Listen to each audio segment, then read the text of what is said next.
Hi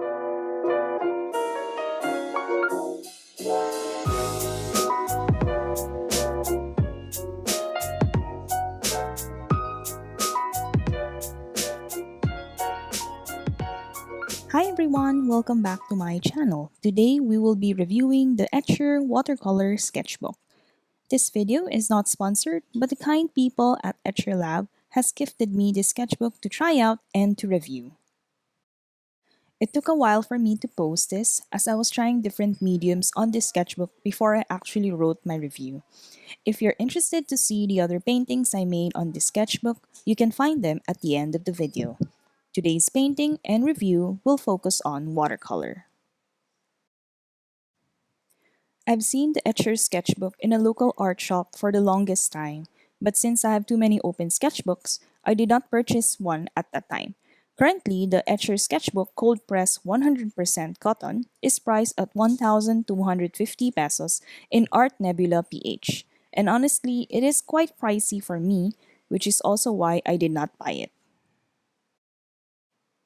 So going back to the specifications of this particular sketchbook, Etchr sent me the A5 cold press version which I requested since I plan to make watercolor paintings on them.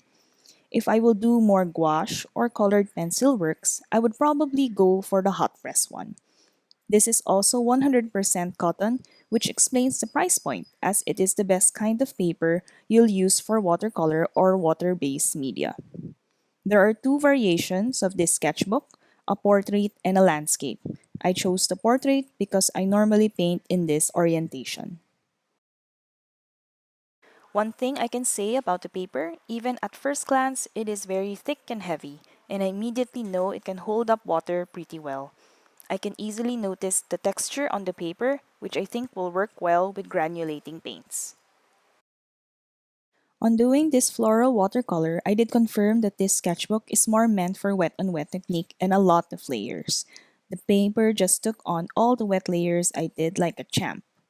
Glazing on this sketchbook was a fantastic experience, and I can really see how the Etchr sketchbook will be heavily used when I fancy doing floral paintings and portrait practices. It did okay when I lifted some paints. I can see some colors already seeping through the paper, so if you made a mistake and want to dab a paper towel on it, then best be quick. Also, due to the texture of the paper, you might have to be extra careful when using washi tapes or masking tapes, as there is a chance it might tear the paper.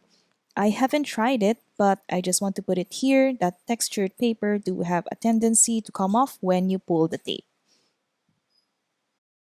So before I give my conclusion about the Etchr sketchbook, let's have some music and enjoy watching the painting process.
Overall, the Etchr sketchbooks are suitable for realistic and urban paintings. You can also paint on the other side of the paper, so in a way, maybe the price for the sketchbook is justified. I didn't encounter any buckling on the paintings I made, even when there's a lot of layering.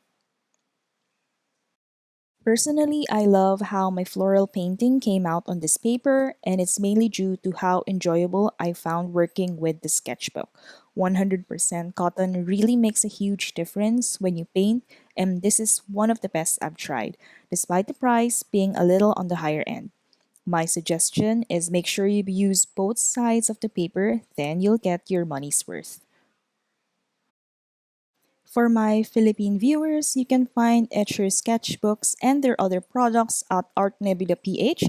Links are down in the description box. You can head to Etchr Lab website to purchase them. They have packs of 3 at the moment with free international shipping. They do ship to the Philippines as that is how I got mine, but please be aware that there will be a local tax and customs to be paid when they arrive at your doorsteps. So thank you all for watching. I hope you find this review helpful if you're planning to get the Etchr sketchbook. What other materials do you wish for me to review? Leave them in the comments below and see you again soon. Bye!